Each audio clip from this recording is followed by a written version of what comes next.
So let's get into chapter 4. I don't think this will be as long as chapter 3.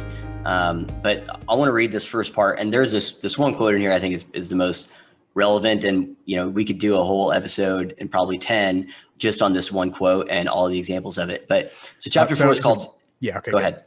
No, I didn't know if you're going to hit the title. So the title is super important here. Yeah. So chapter 4 is called The Inevitability of Planning, because one of the arguments that Hayek was seeing promulgated over and over and over again was people were saying, look, this is inevitable. This is just what happens. This is the natural evolution of capitalism. And if you don't think this is where we have to go, then you're totally wrong. Because there's other people saying, actually, what's going on in Nazi Germany is a natural outgrowth of capitalism, and we don't want to be Nazis, and so planning is what's going to rescue us, from Nazism, which is of course insane. But so he's addressing people who think this is inevitable. It's what we have to do. It's just become an axiom. It's what we have to do. It's kind of like systemic racism today. It's like people just say it or assert it, as such, as a metaphysic or something that without necessarily trying to prove it. So the quote is, it is a revealing fact that few planners are content to say that central planning is desirable. So they don't just say this is what we want.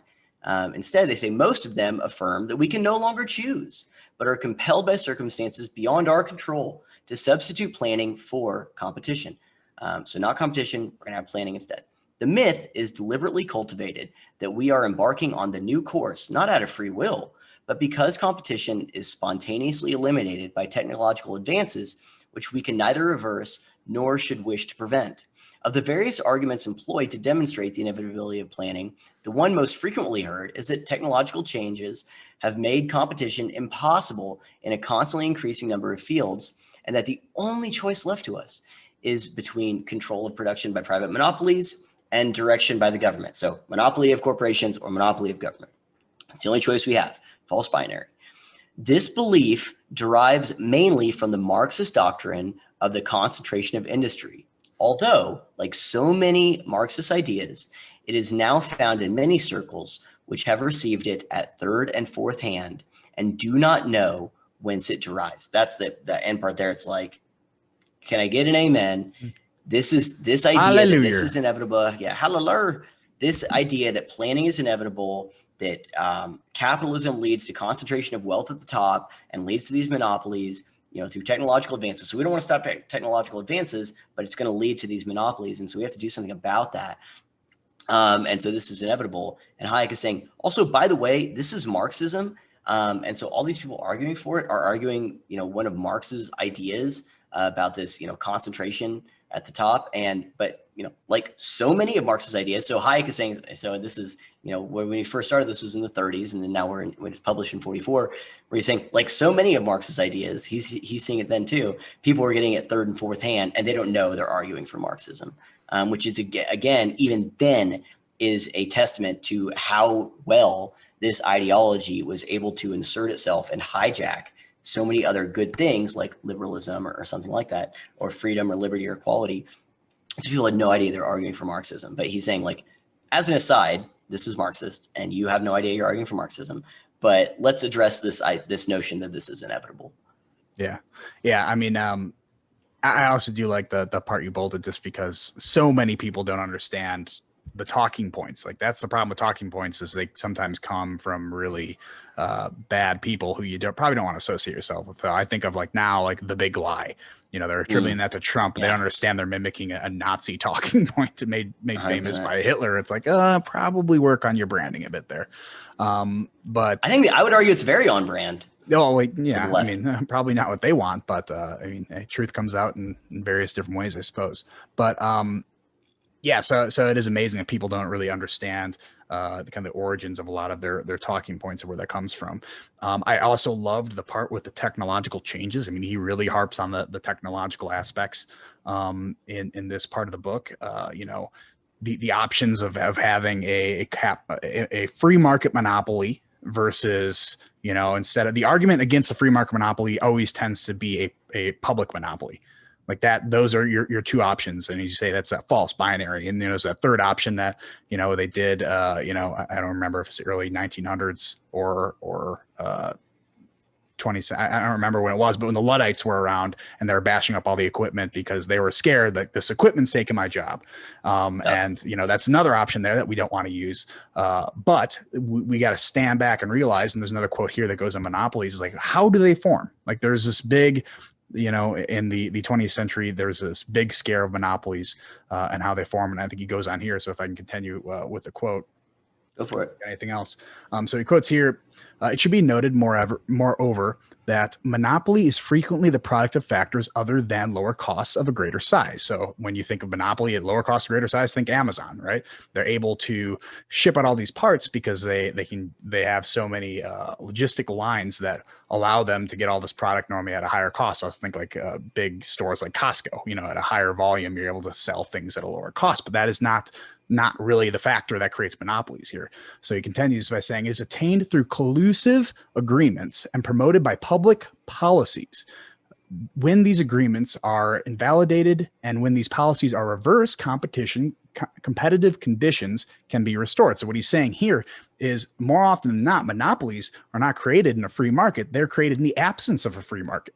They're created by colluding with the government. Amazon has no issue, and I'm not here to pick on Amazon. They're a great company. I use them all the time. But Amazon, an example of someone, when you talk about fight for 15, like they're like, I'm all for it. Like you think that our competitors, our little mom and pop shops that can't utilize these logistical lines like we can, you think they can survive at $15 an hour to pay their high school kids?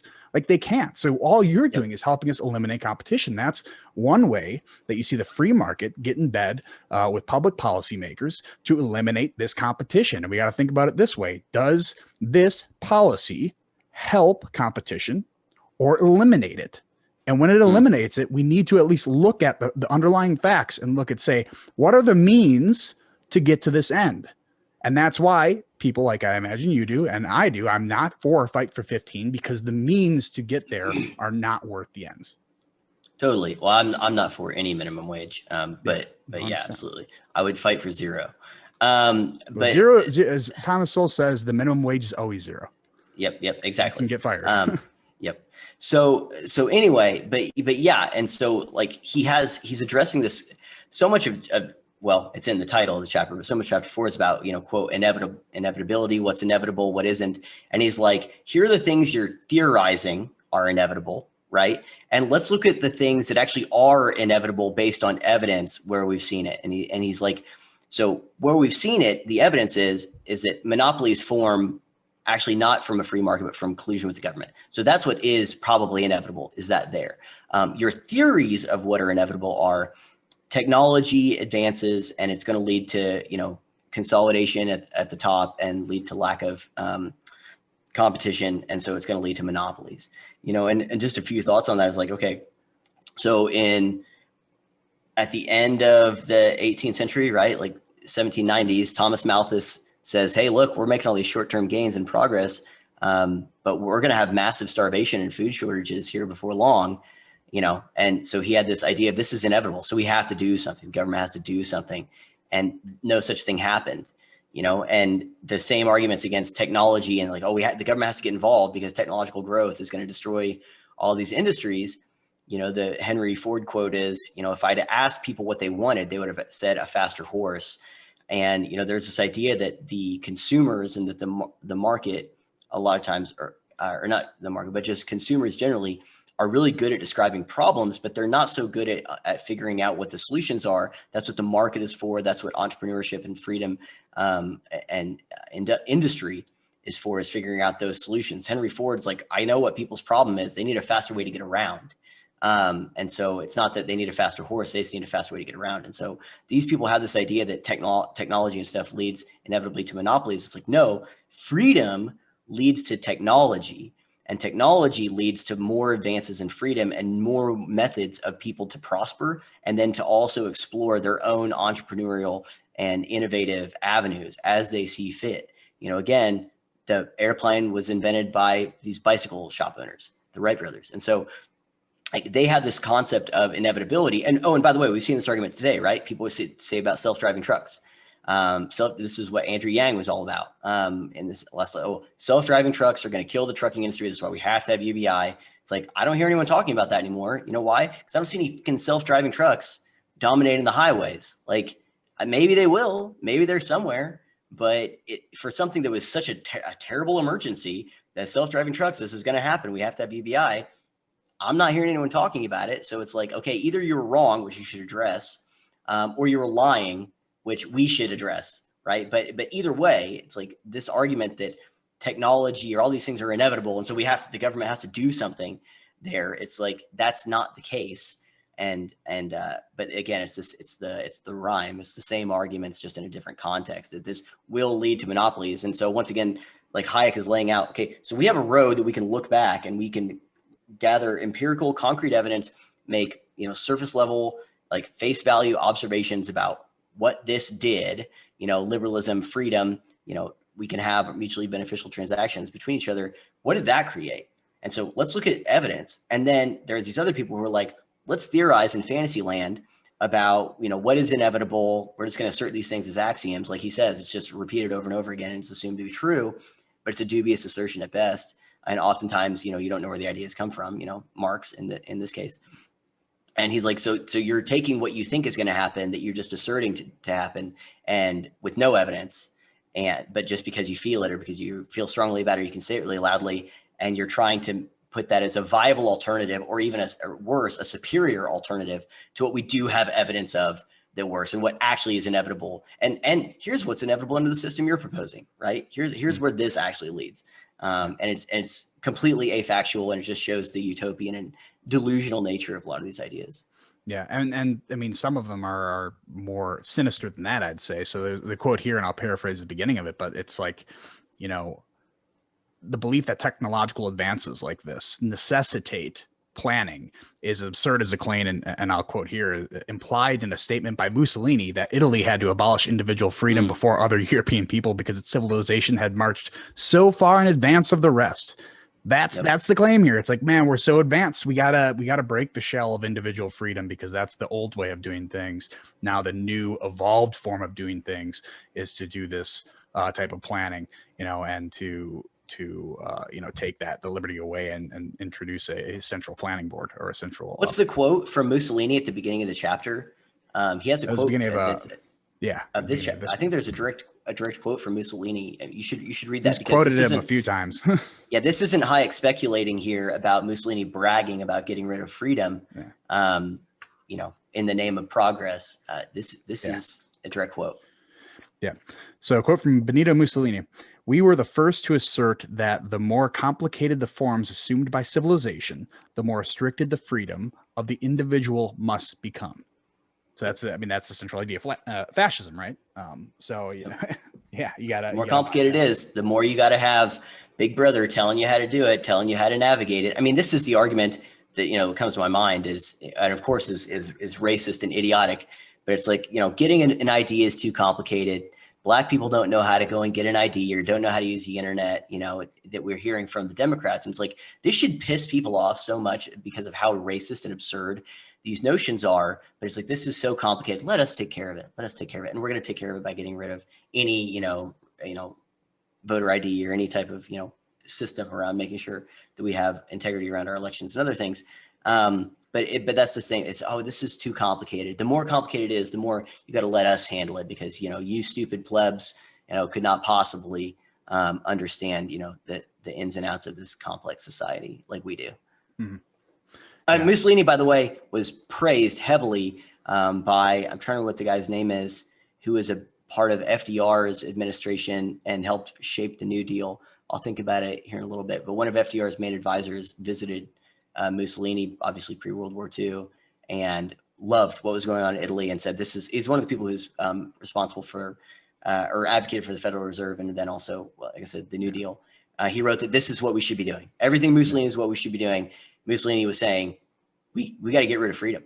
And that's FDR. That explains the New Deal. That explains that progressivism in the mainstream United States. I'll remember Tugwell. His name was something Tugwell.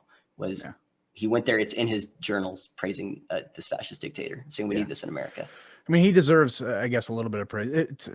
Mussolini is the most unfortunate person, I think, in the history of anything because he's an evil piece of garbage, but didn't even get like the recognition that Hitler got. Like he's just like in the background, just like I wish I was more famous because, you know, I did awful things. But yeah, he got what he deserved, I suppose. But if we can move on with the monopolies and all this stuff, you know, I have another quote here that it kind of the flip side of monopolies, and I'll explain after I quote it here. There is yet another theory which connects the growth of monopolies with technological progress, and which uses arguments almost opposite to those we have just considered, though not often clearly stated. It has exercised considerable influence. It contends that not that modern technique destroys competition, but that, on the contrary, it will be impossible to make use of many of the new technological possibilities unless protected against competition is granted, i.e. a monopoly is conferred. So he talks about this in the form of protectionism. We must protect this newer technology that we want to grow. So, you know, I think of here the government subsidizing, protecting via other government regulations on solar and wind power technologies, right? These are technologies that they want to implement, this green energy movement, that these technologies are just not efficient enough. In reality, they're just not efficient enough, and that's why they don't work. And they all often use a lot of fossil fuels, which is what they're trying to replace to create them, ironically. But it is government trying to pick this winner and doing everything they can, which means subsidizing the technologies and also punishing people for using the more traditional technology like fossil fuels. So it is government trying to create the monopoly, trying to dampen competition in order to pick the winner that they get. And also just, a lot of these people are making a lot of government money, which government money just translate to our tax dollars, right? That are being subsidized to companies that they're more friendly with. So it's got to see the corruption inside of that side of planning as well. Yeah, to go into your exact example, because one of the things I thought of is I remember this is one of the parts about, by the way, getting red pilled is just okay, I have to go back and relearn what actually happened for the last everything. And so, but if you can look up, so Barack Obama used a lot of taxpayer dollars to fund all these green initiatives, because, hey, we got to protect them. We got to confer special benefits to them. Again, the market has deemed they don't work, but we know they will, and so let's try it out. And there's an article from the Daily Signal that has 34 companies that are either bankrupt or about to go bankrupt. This was written in 2012, by the way, under Barack Obama's green energy initiatives that they received taxpayer subsidies from the government. And so this is all the way from 25 million, 13 million, 2 million, 5 million, 500,000, 100 million. And so there's at least 1, 2, 3, 4, 5, 6, 7, 8, 9, 10, 11, 12, 13, 14, 15, 16, 17, 18, 19 companies on that list had filed for bankruptcy whenever that happened. So the point is that there are these people, these benevolent, top-down advocates who are well, no, the government we can decide. We're smarter than the market, right? The market's stupid. So we have to tell them what works and what doesn't. And so we're going to spend taxpayer dollars on these things. And it's well, if it had worked, and this is the problem with the top-down thing, what Hayek says is it's not responsive. It's always playing catch up, because prices and success and failure of things it's just baked into it. It's not that nothing is happening. It's that you have to understand you have to learn how to interpret what the market is saying. And in some cases, for sure, there is corruption. In some cases, for sure, there is people driving other things out of business. I think the Tucker mobile, the vehicle where there's the automobile wars, I'm trying to think when the Tucker was. It was maybe the 40s or 50s that had all these innovations. And then there was these car companies, Ford and who was the other big one? Ford and Chevy, right? Get together and GM get together to try and push Tucker out of business, sabotaging stuff. They made a movie about it. Anyway, doesn't matter. But I think some of the claims in that movie were dubious. But either way, they're absolutely, monopolies do these things. That's what a cartel is, right? When monopolies work together. But the point is that if you don't listen to the market, you're gonna have these people trying all these things, spending billions of taxpayer dollars on things because it's I'm just gonna make it work. I'm gonna force it to work.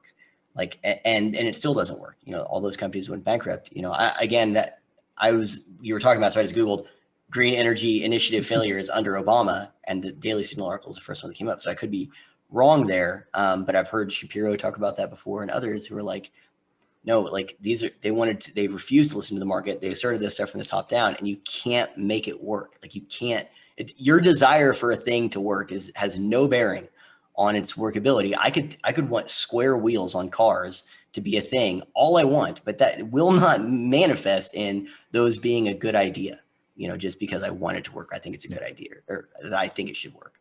I think those are block tires on Canadian cars. I don't know. That's right. South Park. Another South Park reference. Yep. This episode sponsored by South Park. Yep. But yeah. So there's just and we're gonna get into it more in a little bit. I'm surprised actually. It seems like a lot of these quotations are based on monopolies, but they make it's super important to the thesis of the book to understand how eliminating this type of competition, and also eliminating the competition and then blaming the competitors on it. Like that's the little switch that they do. They say, oh, this market is not working. There's a monopoly created because of the things we did. Therefore, the people in that marketplace are doing it wrong. We need more power. I mean, that's the little switcheroo they turn around.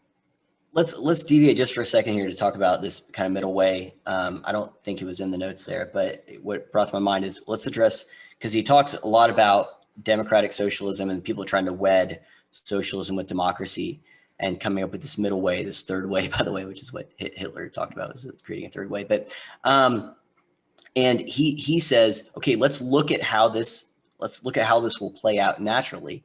Is that whenever you implement these policies to protect these interests, you create monopolies in the free market. Then once these monopolies are created in the free market, the government then has to assume control of them, because they can't allow them to continue. So then now the government has the monopolies, and the government will not, the only thing, and once the government has monopolies, it only makes sense for them to get rid of all of the rest of the competition, because they have to, the idea behind regulation is you have to have authority over that which you're regulating. And so the government, once it has taken over the private monopolies, will then have to consolidate the rest. Otherwise, the plan doesn't work, right? That's how planning works. Everything has to be on board, and we're going to push out anything that disagrees. So then now the government controls this thing, and now we're back to the thing that you said you were trying to avoid. And so that even this creation of private monopolies under these counterintuitive programs will necessitate the government getting involved. Now the government has a monopoly, and now the government has all the power. And this is, again, planning against competition, not planning for competition, because it all inevitably gets rid of competition. Yeah.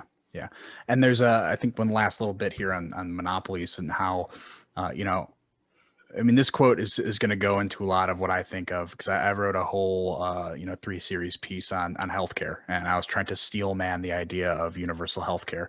And this is government involvement. This is government eliminating competition in the industry of healthcare in order to fill in their own version of universal healthcare. And the switch that they do there is it's kind of like, this thing is so great.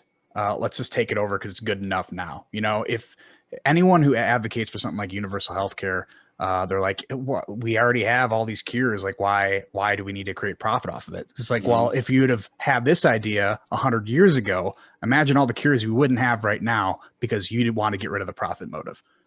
Yeah, they see it as it's what Hayek said. Sorry to interject there, but think about it in the beginning chapter when he's like, they don't understand that the things they're wanting to get rid of are the very systems that created and maintain this right now. Right. So, and it's really the other side of what Malice is trying to say. It's like, I can just conceptualize anarchy within a thing that works really well in a system that is the opposite of it. Like, no, that's not how that works. And so these people are like, I can conceptualize the system of total government control and lack of competition within a system that was built on the opposite of that. Right. Like, you can't do that. You can't divorce the prosperity we have now from the means by which we achieved it.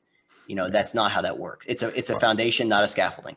Yeah. I mean, it's a Henry Ford idea of, I would have given everyone a horse and buggy if I would have done what I wanted to do. But it is that, what they thought they wanted. Yeah. Or if, we make it right, or we make transportation a human right, we would all get a horse and buggy, which would be awesome, except for 100 years later where we would all have 2 cars. It's just that is the short-sighted thinking that has planning completely destroy the market and really prosperity in general. To pull this quote in here. In much of the current discussion on the effects of technological progress, this progress is presented to us as if it were something outside, I believe it's outside us, which could compel us to use the new knowledge in a particular way. So I use us a lot. So here's the big one. While it is true, of course, the inventions have given us tremendous power, it is absurd to suggest that we must use this power to destroy our most precious inheritance, liberty. This is when I think about healthcare, is like we've built up this insane infrastructure of healthcare where, I mean, there are cures that people would have died of diarrhea, 200 years ago. Whereas now it's just like you just take something at home or you use a modern bathroom and you'll survive, and you have all these liquids available to you. Like, so there's all these things that we have now. And we've seen the road we took to get to this progress. Why would you veer off that road now? This doesn't make any sense. You're using that power to destroy itself effectively. To continue the quote, it does mean, however, that if we want to preserve it, we must guard it more jealously than ever, and that we must be prepared to make sacrifices for it. While there is nothing in modern technological developments which forces us towards comprehensive economic planning, there is a great deal in them which makes infinitely more dangerous the power a planning authority would possess. So I mean, that's the big one. It is none of these changes is forcing us to go to a planned model.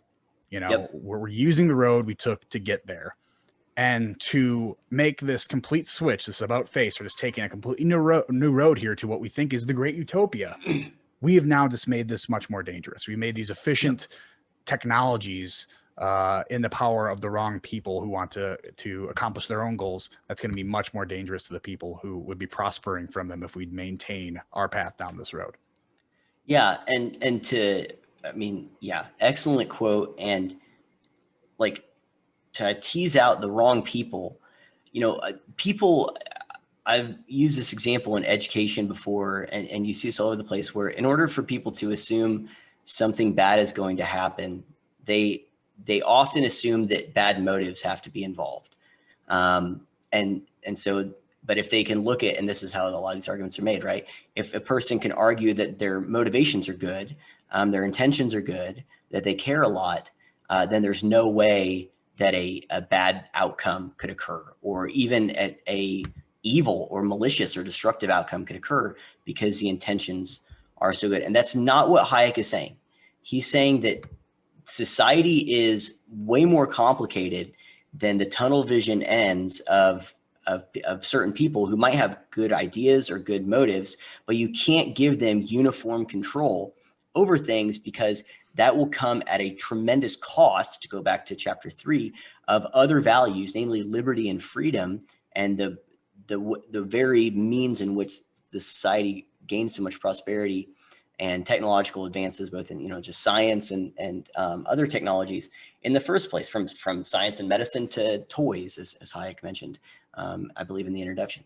And so either way, the wrong people isn't necessarily evil people. In fact, evil people are very rarely involved on the onset of these things. They're the ones who take over at the end. And that's what he gets into later in the book, is that it's the well-intentioned people who put this into place. And once it's there, go, I'm out. And then the evil people were like, I'm in. Thank you for, creating this system for me to exploit everyone else. And also, you're up against the wall and shot now. And I think you had a really good, so let's get into that quote about, did you have the quote in there about the experts? Yes. So the next one will be about, so this is the part where we transition let's end it with this. Yeah. Because this is so good. Yeah. Well, so this is the part where he transitions. So there's 2 main points to chapter 4. There's monopolistic behavior and how it's used by people who create the monopolistic behavior to create more planning, to centralize more power. And the next part is the idea of experts, which is when I started listening to this originally, is like, wow, this is brilliant. So I don't know if you want to take the quotes. I got all the fun Yeah. ones before. Why don't we, can we, I think we could probably sum it up, because what I was talking about is the quote, which I didn't see it here, is where he talks about, like, there's the person who cares about the environment. There's a person who cares about history. There's a person who cares about advancement. And so one of the things that Hayek is saying there, so Hayek gives us examples. So to kind of, Kevin and I just talked about a lot of stuff that we know what we're talking about. You guys are like, okay, wait, slow down. So whenever he gets into, and why I mentioned, like, put that asterisk next to the wrong hands or the wrong people, how it doesn't imply malicious intent. It doesn't imply some nefarious actor. It just implies a limited understanding of the way things work. And so Hayek gives this example of, like, these people could be experts on these things. And one of the things he says is that, like, we all have this picture in our mind, that, especially if you're an expert on something, that's like, if we had a conversation and you were a rational person, I could convince you of my perspective. We all have this idea of, like, everything I believe is rational and reasonable, and it's held up by evidence. And if you're another rational and reasonable person, I could persuade you to my point of view. But the problem is that you have that same opinion. And so what do we do whenever we get into a situation where you just have different values than I have? And so Hayek gives the example of, like, okay, so let's say there's an expert on the environment, and they're like, we don't want pollution. We don't want these, like, decrepit, like houses with asbestos and all this other stuff in the countryside. Like, we have to deal with that. And then there's these people who care about, like, history, and, like, no, we want to keep this picturesque, cottage, and this, countryside. We don't want you to tear down any of that. And then there's the industrialist who's like, I care about technology and I care about growing and advancing society. So I want to create factories, or, I want to do these things. And so there are all these people, and his highest point is, all of those people are arguing for planning. All of them are arguing for planning, and they don't have any concept in their mind of, if there's 100 people in a room who are all saying we need planning, every single one of them on some level has a very different picture of what planning is and what it will lead to. And they all have different priorities. And so this idea that we're going to have this top-down centralized direction of resources and of the economy via planning, it is unworkable unless you are totally okay with curtailing the values and the freedom and the liberties of other people. Because, as I mentioned before we started recording, is like, Thomas Sowell says economics is not a system of, like, providing and creating things, but it's a system of rationing. There is a finite number of everything in the world, and and the only thing there's an infinite number of is demand. And so he says there's supply for milk, the supply for this thing, the supply for steel is all limited. And economics is the system that it's basically rationing to make sure that the people who want the thing the most, at least most times, get the thing. Because there's an infinite demand and a limited supply. And that also goes when you have this top-down thing. What happens if you have all these people that it's like, I want to focus on this, I want to focus on this, and do that at the expense of these other interests? And I thought you had an excellent example of that in those notes there, those we're talking about. But I mean, if I missed anything there, no, please feel free to add. But Thomas I think Sowell, your example is amazing. Yeah. So this is a big thing Thomas Sowell harps on, which actually would translate really well here, is, we have finite resources, but we have an infinite amount of value. There is no zero-sum game when it comes to value. And that's what an economy is supposed to provide, is this productive value that you keep increasing that allows more prosperity to more people. When you take this free market idea of a zero-sum game and put it into a planned economy, you have now created a zero-sum game for that value, because they have to quantify it, because they're the only ones in control of the game here. So that is the most destructive purpose of injecting any sort of government into what could be a competitive marketplace. But when he talks about the technical experts here, you hit it on the head, that they're specialists in their own field and they want their own things. And when you talked about before about the well-intentioned people in this arena that can do bad things, that is exactly the specialist. He had a quote here that it is the frustration of his ambitions being the expert, the specialist in his own field, which makes the specialist revolt against the existing order. This is what frustrates those people. It's their ambition that can cause a lot of damage, because they're the ones who are told, like, all right, you got to get this one thing done, and they know this one thing really well, and they're going to do it at the expense of other things. So the exact idea, or the exact person that I thought of here, is Dr. Anthony Fauci, is an example of an expert, a specialist who is single-minded in his approach to defeating something something being COVID, and he defeated or wanted to defeat this virus at any cost, which those costs were social and economic costs that were extremely damaging. So economic, obviously, the forced shutdown of the country is extraordinarily damaging to not only America, but the world, because everyone had to deal with this virus, and also a lot of people rely on America for a lot of different things. So shutting down the economy really hurt. And then the social effects of it, I told right before we started recording the idea of having masks on. I think we have a problem with social media, because the biggest problem with social media to me is socializing with people without actually interacting with them personally, because a lot of what we do is translated in communication, translated via our bodies and what we do, and the social cues that are extremely important, that we've used our whole entire human lives to communicate with each other. There's a Joe Rogan quote that he's like, they were talking about reading each other's minds, and if that's possible, and Joe Rogan's just like, well, yeah, we read each other's minds every day.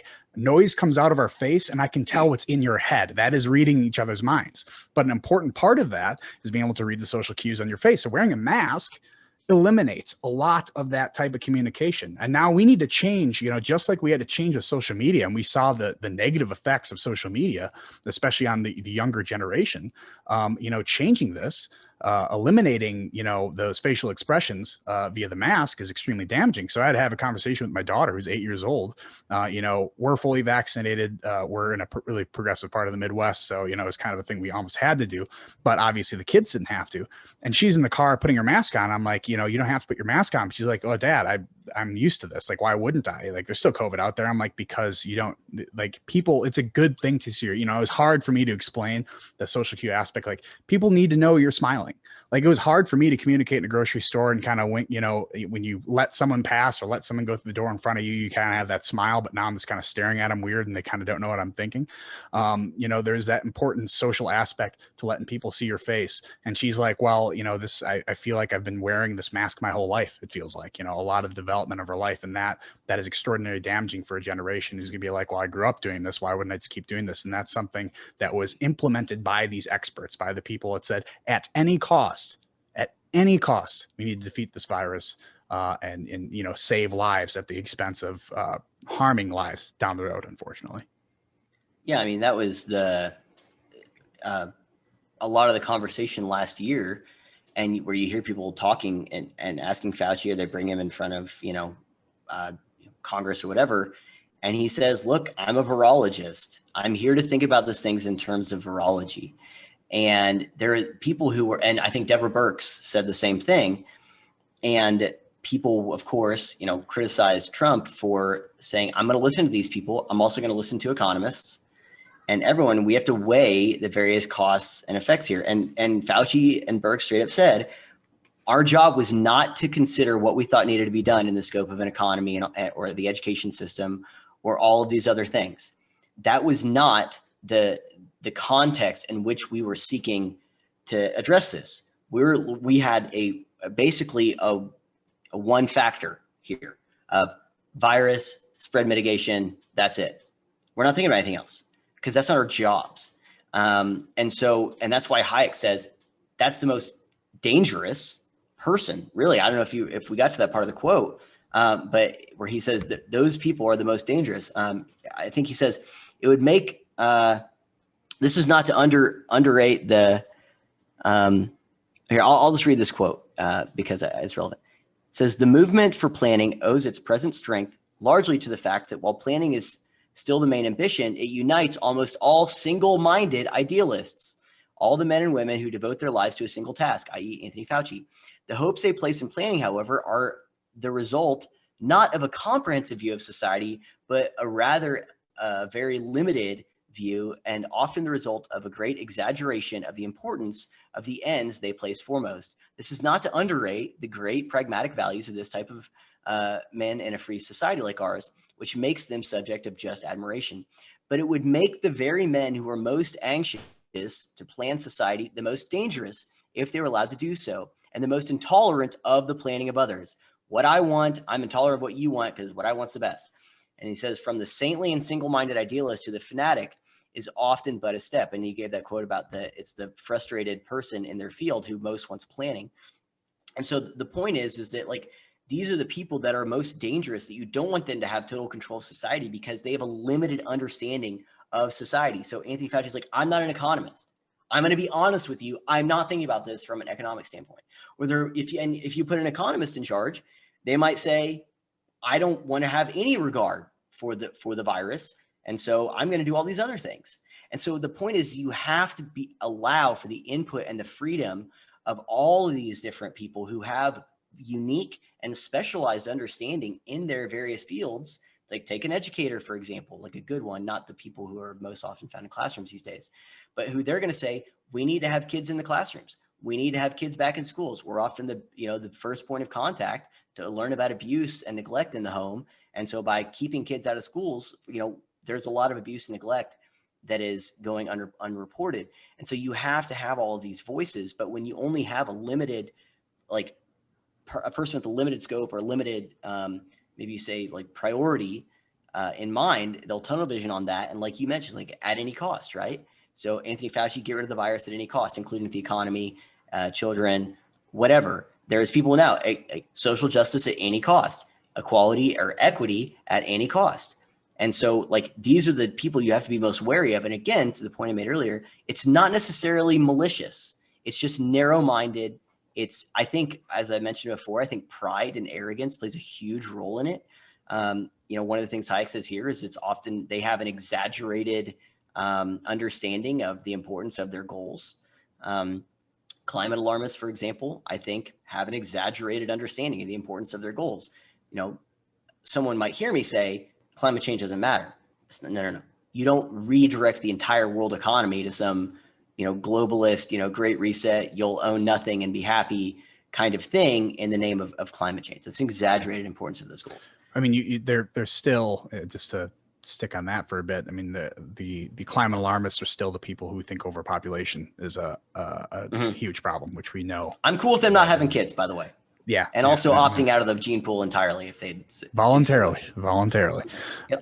But yes, this is perfectly summed up. And I would love to get Hayek's response, because you probably have to write another chapter on this. Just the phrase, listen to the experts, how that has run our lives.